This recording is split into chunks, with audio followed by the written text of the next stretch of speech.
Hey y'all, welcome to Black and Binging, where we talk all things Black and women-led in TV and film.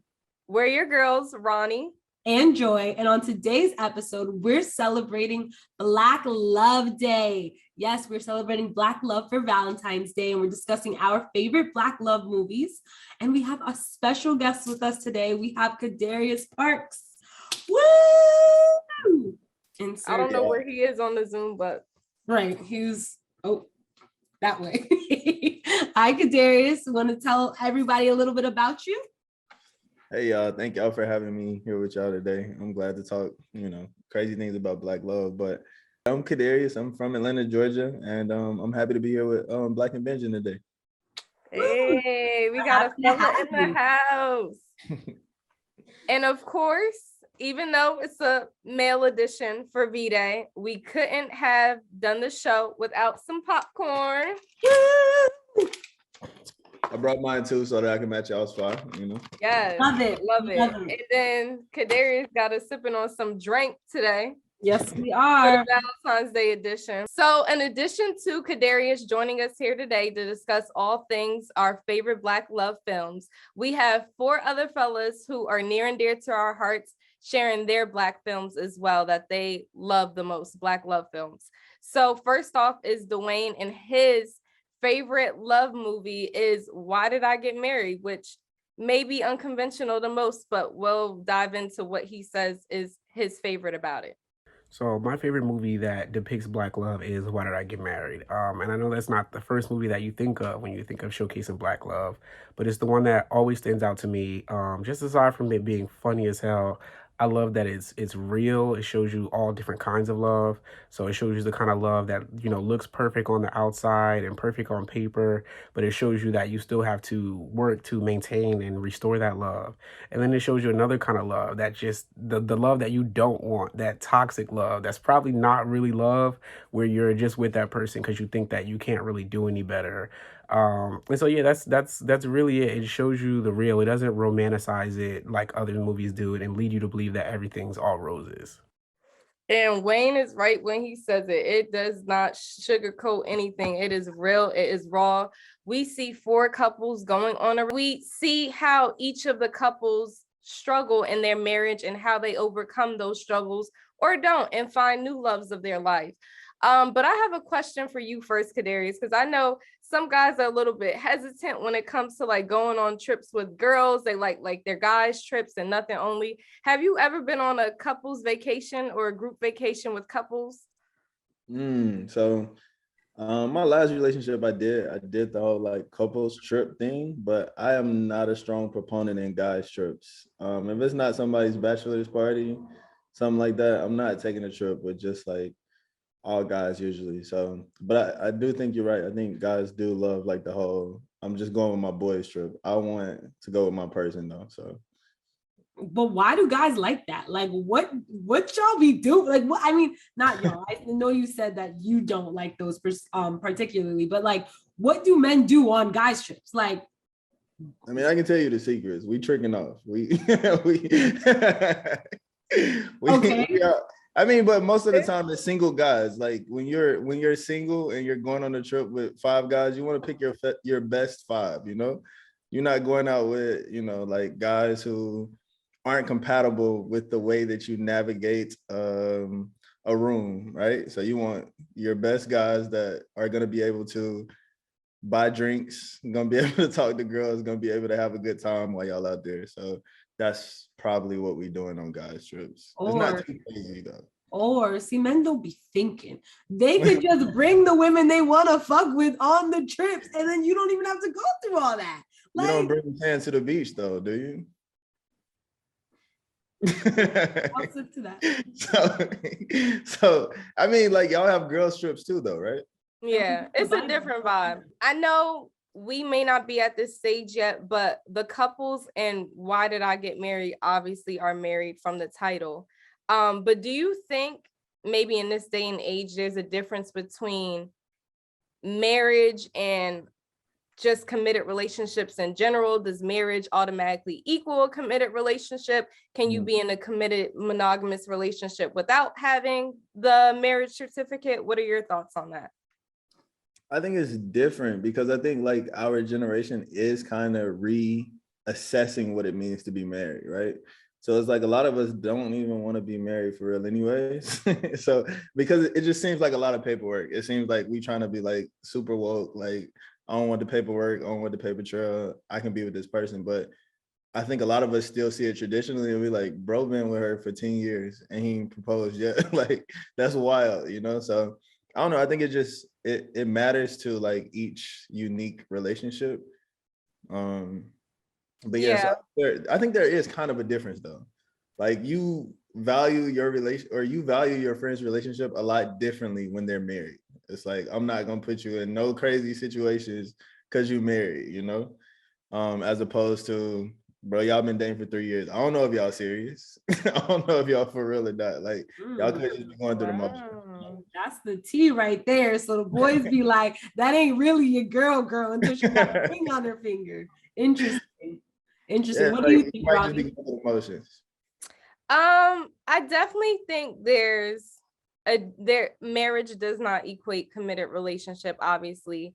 And I think Cadarius brings up a good point. I think at the end of the day, it does come down to value.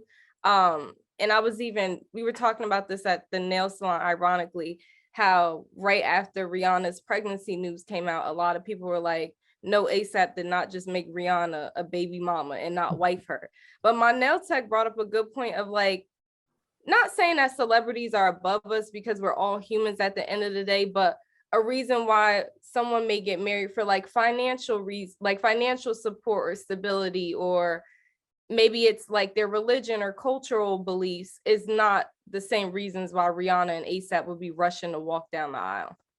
So I don't know if I'm like in the middle with marriage and committed relationships because I guess I don't really see the difference because I feel like your committed relationship is how you practice for a marriage, but I don't understand what paperwork does to make it more official, except be paperwork. So I guess that's kind of like my take. Like, if you're with someone and you're with them for 5 years, 10 years, like what's stopping you from treating that like a marriage? Like, I don't get the difference. So that's kind of, I don't know if I really have much of a take on it there, but marriage is just a weird concept. I still want it, of course, but it's kind of like, I don't know if I would be upset that we're just practicing for marriage by being in a committed relationship forever. But then I'm like, why are you not trying to marry me? But it's the same thing. I don't know. It's difficult. It's difficult. And marriage is a difficult conversation. It's difficult for some people to obtain. Like Julia, the character in Daddy's Little Girls, played by Gabrielle Union, which happened to be my brother Ryan's favorite Black love film. So let's dive into what he has to say about Daddy's Little Girls. Hey, Black and Binging. My favorite Black love movie is Daddy's Little Girls. I love it because it shows that, you know, a father like myself, like even though of the hardships that you go through, you can still find love out there. One of my favorite scenes is probably when, you know, the stepfather or whoever y'all want to call him, the stepfather and the mother was out driving and the father like just came full send into their car. And you know, he was beating up the stepdad because he was abusing the daughter and stuff like that. That was probably one of my best scenes because, you know, as a Black dad, like our love for our daughters and for our children, matter of fact, it's just, you know, unconditional. So that's my favorite Black love movie. Julia, you know I never make a fool of ya. I remember I love Daddy's Little Girls. Call me a Tyler Perry, not a mega fan, but I do love some of his older work. And I think the reason why Daddy's Little Girls resonates with me so much is because the film stars the McLean sisters. And ironically, I don't know if it was their actual ages, but their characters' ages in the film was the same ages as myself and my two younger sisters. Oh, that's dope. So that was just like, I saw myself represented exact same age, and I saw a father loving on his daughters so hard and fighting to keep them in full custody so they could have like a healthier upbringing.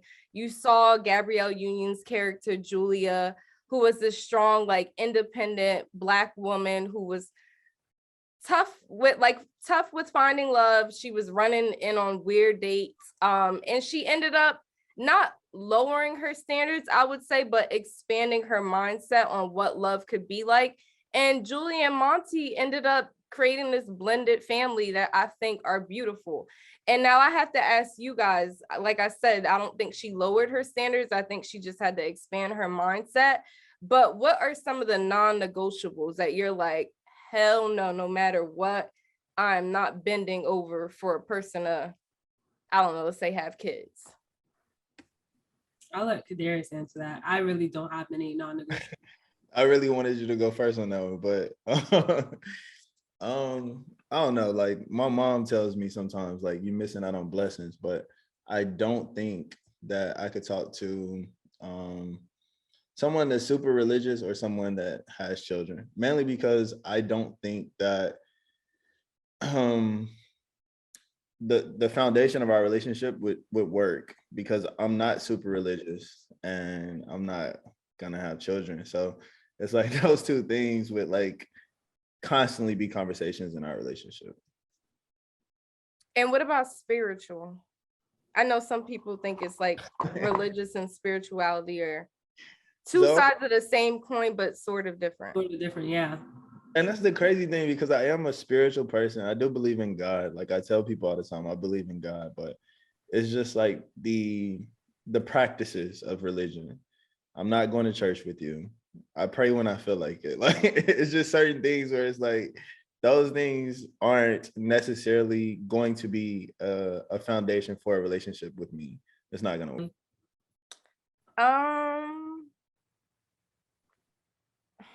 No kids. Okay. That's number one. We know that. Ronnie has said that on like 3 episodes now. No kids, y'all.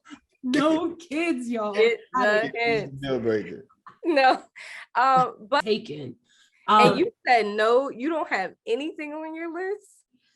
And maybe that's a problem, but I feel like I'm someone who's just like, I just kind of go with the flow. Like I try to be as open with people as possible. Like I'm not gonna sit here and like, okay, you can't be this, you can't be that. Because I'm like, well, what if someone comes in my life and they're everything that I did not have on my list, and it's the perfect person, you know? So I guess I just don't think that deeply about them.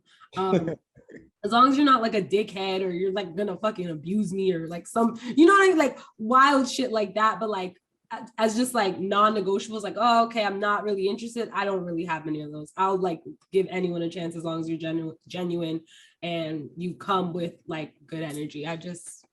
Even if that means being a stepmom, because at this age, I don't know what my life is gonna look like. It's looking like real stepmommy over here. So gotta prep myself. But that's the thing though, people really say that, but what you want, like, so I believe that what we want, we can attain, right? Especially when it comes to dating and relationships. Like, I feel like there's too many narratives now telling women like, oh, you can't have this standard, you can't have that standard. But if these are truly things that you want, there's going to be a guy that fits that mold. There's going to be somebody that like can come into your life and say, I don't have kids. I practice Christianity. Like there are guys that can fit certain I guess standards that women have. It's So, just manifestation is real. Right? not for real. So Joy, since you are just Miss Go with the flow, no standards. Julie has a set of friends. Whoa! Didn't say I didn't have standards. I just don't have non-negotiables. Jeez. Got standards. Excuse me. I'm not gonna let a bum ass nigga walk up in my life and try to say but damn. They wanted to say no, I'm playing. They're different people, they're different. But Julia's character has friends who is just tired of hearing her complain about not finding a man. So they set her up on a blind date. Would you let Cadarius and I set you up on a blind date? I would try it. I don't know. I mean, I think it would make for fun conversation. I don't know if I'd take it seriously. I probably wouldn't take it seriously past that. Like, I don't know. I think like the show Love is Blind, like I always think of stuff like I would love to do something like that, but I don't know if I could get over like would I be shallow in that situation? I guess that's what I'd be like scared of. Like I right now I could be like, oh yeah, I would try it, sure. But I'm like, could I trust y'all to actually put me with someone that I'm actually gonna like? I don't know. It's more of a trust thing than it is like an explorative thing. You know, Gab Union, she's one to be starring up and through our infamous Black love films. And she's also the main character, Eva, in Deliver Us from Eva, which happens to be our good friend Jordan's favorite Black love film. Hey, Ronnie. Hey, CP. I would say that my favorite Black love movie would have to be Deliver Us from Eva. Number one, my baby Megan Good, you know, aging like fine wine. But because it's real, like there's a lot of real things that go on in that movie. Number one, intentional dating is not the first thing that we see, right? We have LL playing games and we have Gabby with her guard up all crazy. That's usually how dating starts nowadays. Number two, you know, it's real because I think it shows us that we shouldn't judge a book by its cover. Number three, you know, we shouldn't allow other people to influence who we want to date. And then lastly, it shows us that, you know, you shouldn't compare your relationships to other people because comparison is the thief of joy. And it clearly shows that in the movie. So top movie for me. Top movie indeed. And Jordan broke that down wonderfully. For those of you that don't know, Eva is the eldest sister of the Dandridge sisters. And they look up to her dearly and take Eva's word as if it is God's because their parents unfortunately passed away at a young age, and she nurtured them and helped them become the beautiful young married women that they are at that point in the film. But the fellas that are married to the Dandridge sisters aren't feeling it. So they have LL Cool J's character Raymond kind of make a bet with them because he is, back in the day they was saying Mr. Player, but in our day and age he was like the top of the FF boys, the fuck boys, to kind of get Eva off their back a bit. And now, Cadarius, I got a question for you because this blew my mind. Ray charged those guys $5,000 just for the bet alone, and then they had to reimburse him for all the dates he took Eva out on. Would you have done the same, more, less? I mean, she was really bitchy in the movie. I gotta know. I'm not gonna lie, like she was definitely in work, but it's Gabrielle Union. Mm-hmm.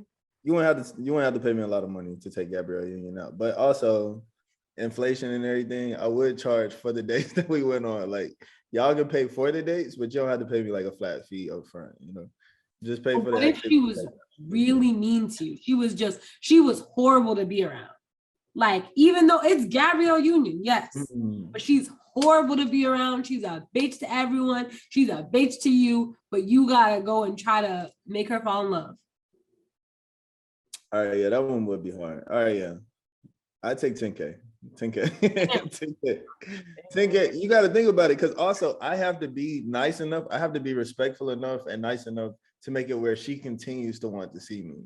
So it's like, it's easier to like go on these dates and be like, I got no dog in this fight. I'm not taking this girl nowhere else. Like, this is it. So 10K would make me be like, all right, think about it. Think about it. You know, you just got to go on a couple of dates and you get 10K, you know, like, so it would probably be about 10K.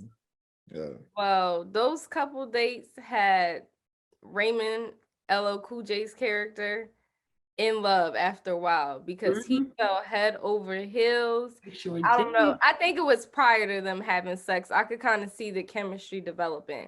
But then once they had sex, it was just like they were hinting at marriage. Right. Sorry. I said right. Yeah, you started falling mad quick, which is, it's crazy. Player, you started falling in love mad quick. But again, I get it. It's Gabrielle Union. But have you guys like ever started like dating someone with an intention, like let's say to just have sex or just to fuck or whatever, and then caught feelings later on, or vice versa? Ronnie, I'm gonna let you start on. Dag, I thought you were the guest. Let me see. I mean, My honest answer is yes, but did I let that person know? No. My girl, I love to hear it. You so see, got a back in little bit the of day, they future. didn't have city girls, but it needed to be a city girl in that film to That's what balance I'm saying. out. You got a little bit of future in you. I heard it. I heard it. Right. In that. That ass though. Back to you. Dang it. You know, I think we all have had like hoe phases and like F-boy phases. So I'm not gonna tell you that I've always navigated situations in a very honest manner, you know. So I definitely think I've introduced myself as a certain type of person before, and then definitely been an entirely different person in a relationship or trying to get to know somebody or trying to have sex with somebody. So yeah, I think for sure, probably. Interesting. It's the probably at the end. It was like, let me try to. Still want to kind of be a good person, so it's like I might have done that, you know, but nah, yeah, definitely for sure. So with that, what are some grand gestures you might have done for a woman? Or has any woman done like a grand gesture for you? So that's hard. Like I am like a hopeless romantic, but I am very little romantic at all. So like it's weird. Like, or I would say romance does not come naturally for me. I'm the person that has to be on Google. I'm the person that has to like ask my women friends. Like I have to get more information. But I will say, like, I guess the biggest thing that I've done for a woman that I cared about, and was trying to make sure that I stayed good, was buying a bag. And that's the grandest gesture that I've ever done. So I don't think it's that grand. So I guess the answer to that question would be no. I haven't done anything grand at all. Has a woman done anything grand for you?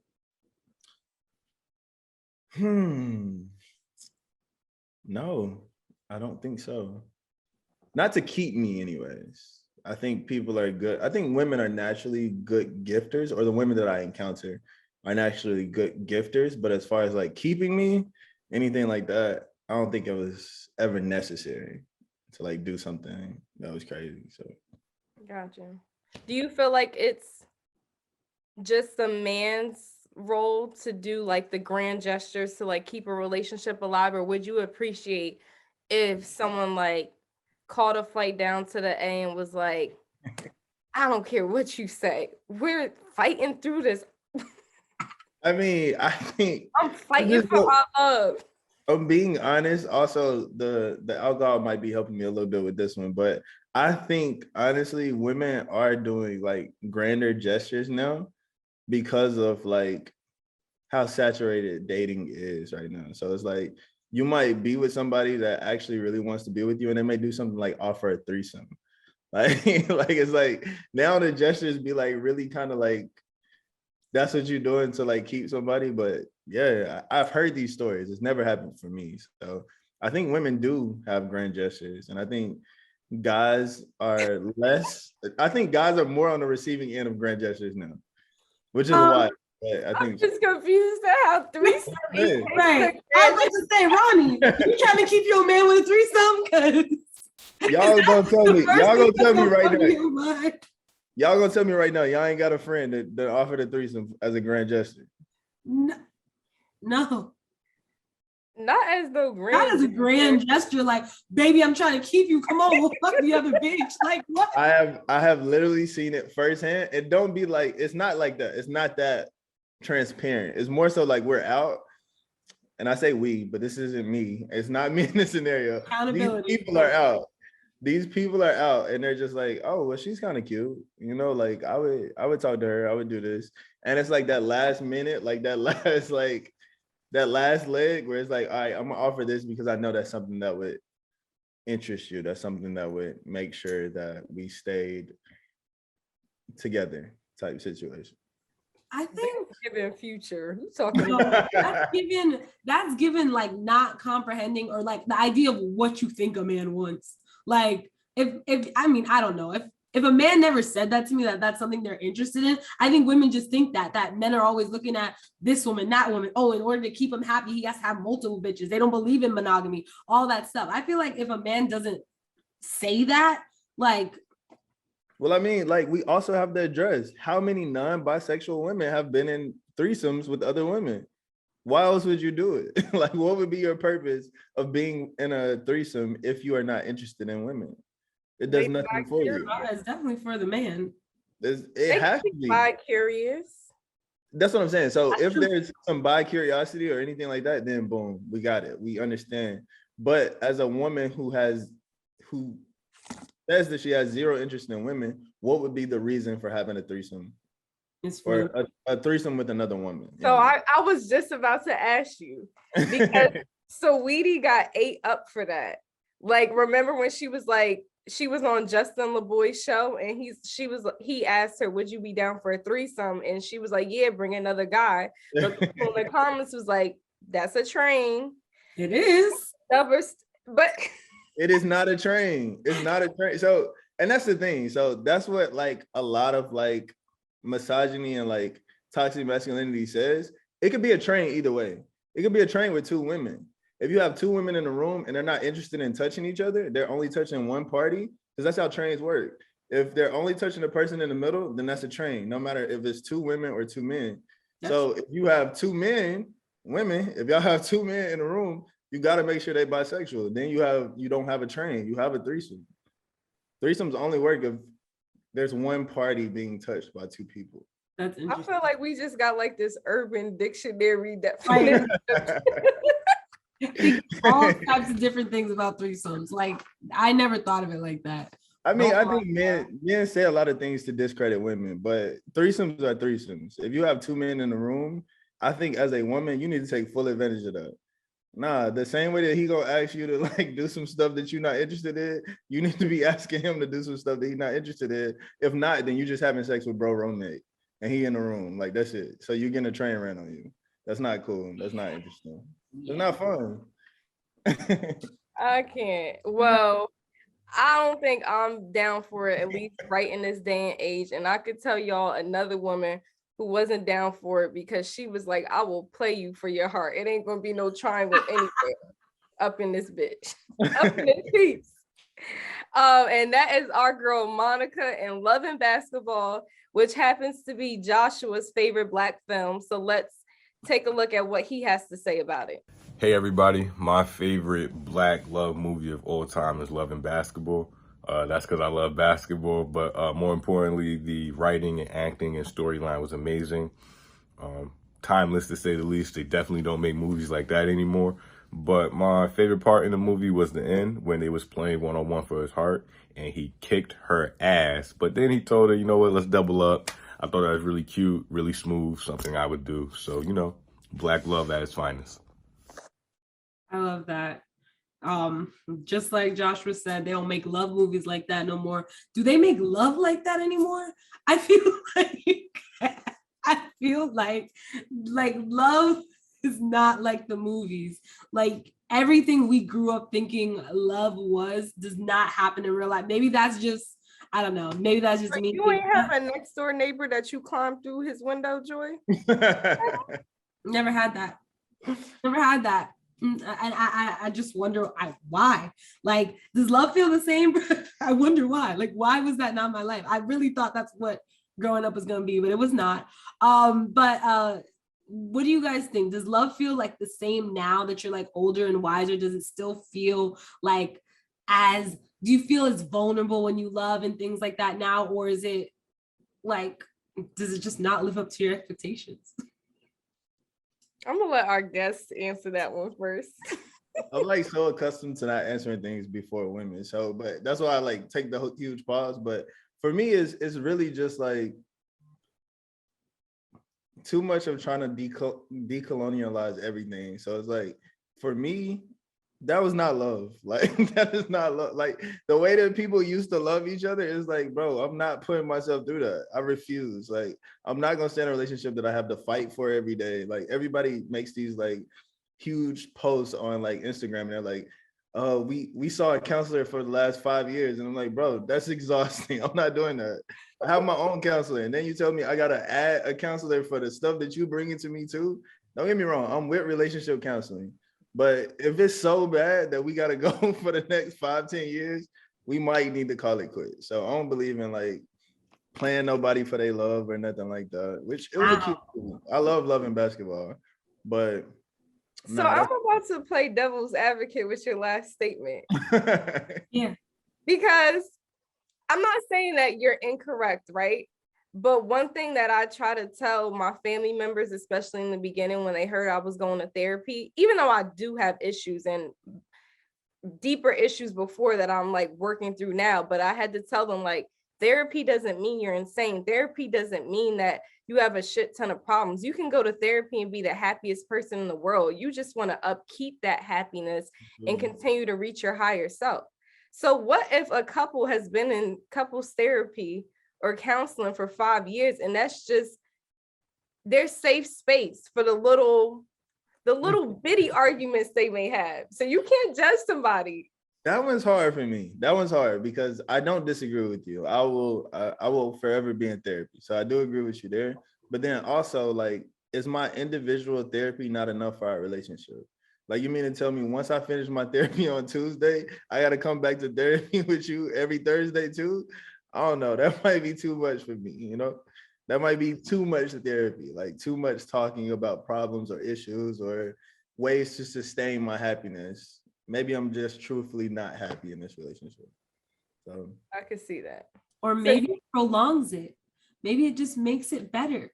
Like, why does it have to be a burden? Maybe just like Ronnie said, what if those therapy sessions are the moments that make you guys want to keep going? So maybe you're not monogamous. If you need a third person in your relationship that strongly, maybe you might need to explore polygamy a little bit, you know? Maybe the counselor needs to jump into the threesome. Like, I see how you was checking her out on the couch on Thursday. You like the way she listens to you, It's a grand gesture. I'm trying to save my marriage. I cannot. If you need that third person there every week, every month, maybe I should explore other options. That's all I'm saying. I don't know though. I'd have to actually think about that. It might be a good thing to have a therapy session or a couples therapy session throughout your marriage. It might be. I haven't thought that far yet. Even like going off of what you said earlier, do you think our generation doesn't fight hard enough for relationships, which is why most of us are like single now? Like, do you think like the generation before actually tried harder and had that mentality that like, I gotta fight for this, and we're more like, man, this is exhausting, I'm not about to do this with your ass, I'm gonna be by myself because I prefer to protect my peace over being with someone?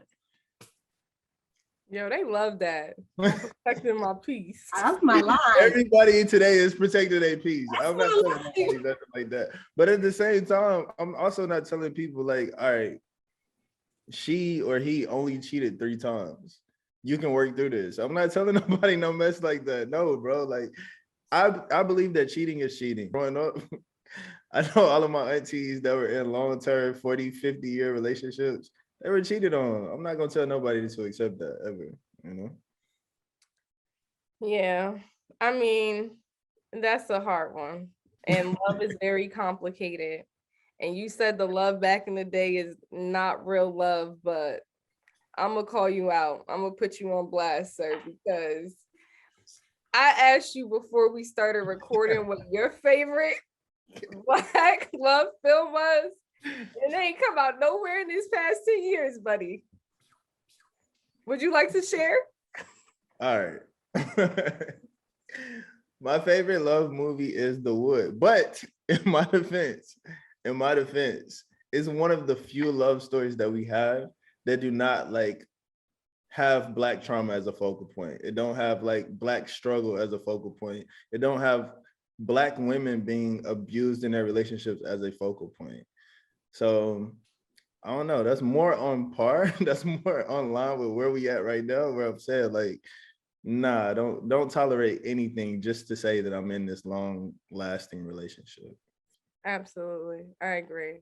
And I think just for so long, there's been so many odds stacked against us, and we're so complex, and we're not a monolith, and every Black person is different. You just speaking now, it brought me back to one of my favorite films, which came out not too long ago, Queen and Slim, which I think is like an epitome of like the Black Bonnie and Clyde. You know, the first few minutes of the film, they killed the cop because the cop was racially profiling them, and ended up having to be on the run, and just became this inspiration to so many Black people in the nation. Even though it ended tragically, it was their love and their story was just so inspiring. So wait, I definitely agree with you though. I loved Queen and Slim, but Joy, how did you feel? Because I know it's like mixed between like the Black community about how to feel about this film. So how did you like the film? So I'm a fan of Queen and Slim because first of all, I'm a Lena Waithe fan, and my brothers were featured on the soundtrack of Queen and Slim. So I was a big fan of the film.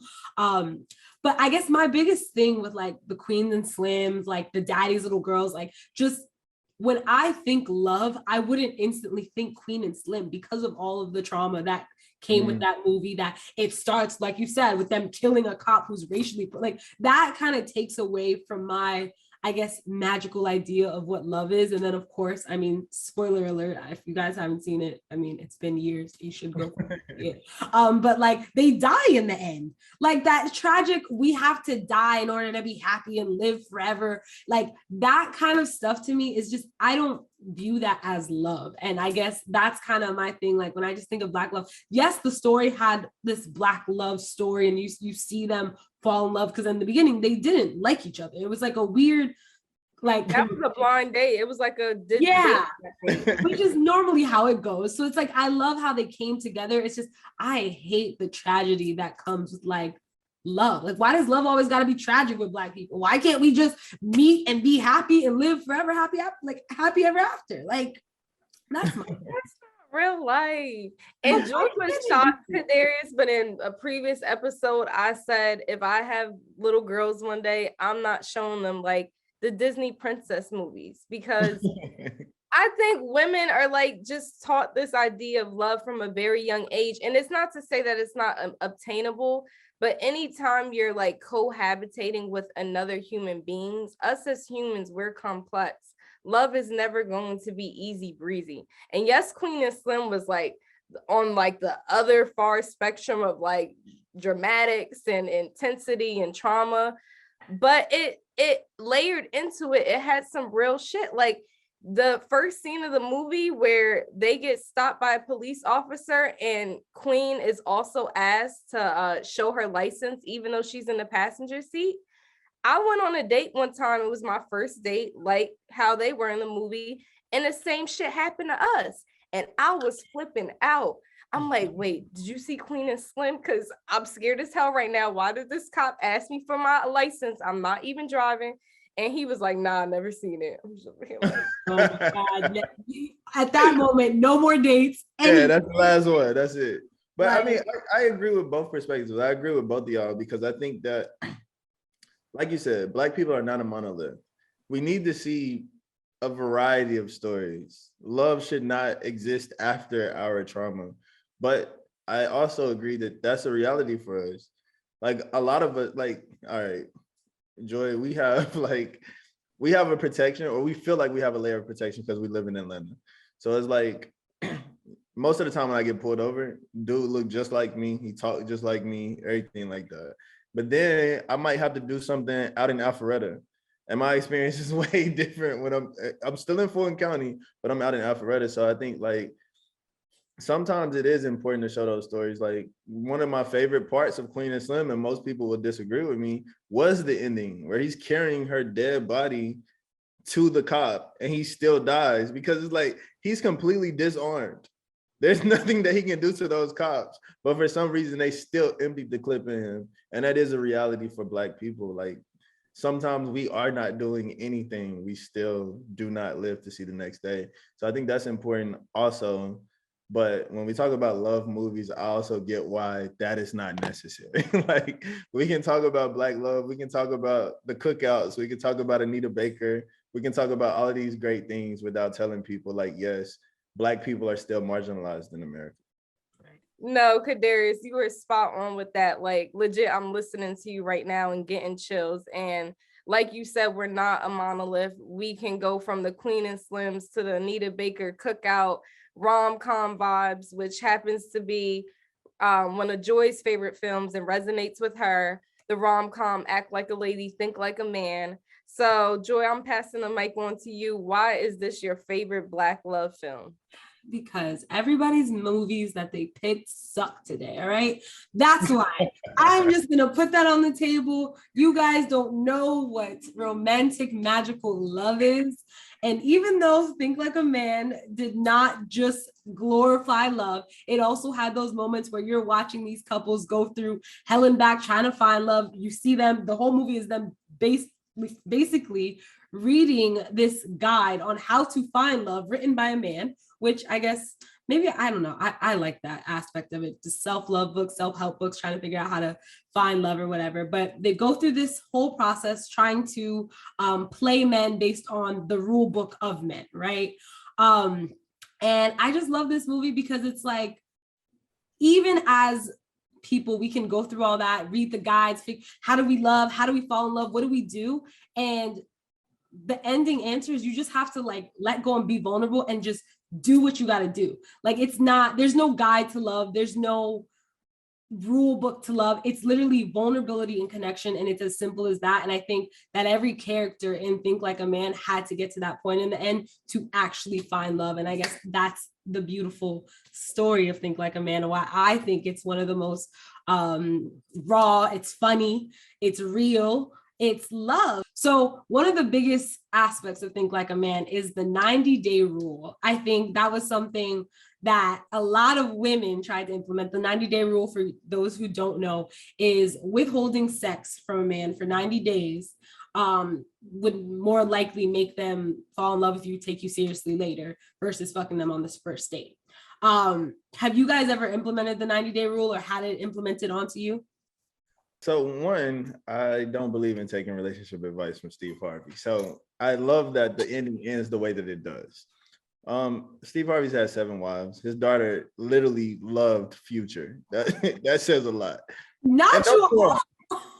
What? I'm just saying. I did not expect it to go there. Whoa. I love Future too. But what I'm saying is some of the best connections that I've had have been with people that I probably slept with on the first night. So for you to say that you were implementing it, we come from a different era. People can't watch a 90-second video. Like, we have to be on TikTok. Like, if your video is 90 seconds, I'm probably skipping past that on TikTok. Or if you have a reel that's 90 seconds, that's probably not going to get viewed all the way through. So, and you mean to tell me that you're going to be able to keep someone's attention for 90 days without like giving them some, and I'm not saying that sex is the only thing that you have, because if somebody tells me like I'm abstinent, that holds a lot more weight than for me to find out that someone was waiting for me to have sex with them after 90 days. For real. Like, 90 days, also, 90 days, you are committed to this person. And then you find out on day 91 that bro is bad at sex. That's why I say I would not implement no 90-day rule, because you could be amazing at everything else in life and you not putting down the pipe right. 90 days out the window. But let me ask y'all this, right? Don't you think that, I'm not saying it doesn't take away from skill set, but even if someone is like bomb at sex, when you have the chemistry, doesn't it make that 8 go to a 10? Absolutely. But also you have to remember that when you have that chemistry, it also makes somebody that's a 2 go to a 6. And that's not okay, because at some point you're gonna realize like, all right, like this has to be revamped. Like, we gotta revisit this. Like, I've been in relationships where it's like, I love this person, this is my person, I feel like this is the person I might marry. And then like the sex is just not there. But because I love you, I'm still like, men gonna orgasm regardless. But the orgasms are still powerful because I'm in a relationship with you. But then it's like, you have that thought in the back of your head, like, dang it, I remember so-and-so. I remember how I felt with her. When it comes to the nastiness for me, a lot of it involves foreplay. A lot of it involves like toys, different things like that. So it's like a lot of people not doing that. And Brent Fayez got everybody thinking that they nasty. And most people just not. Like, if you grew up traditional, if you grew up Christian, if you grew up a certain type of way and you have not deviated from those things, it's not that you can't be Christian and be nasty. So let me go ahead and say that.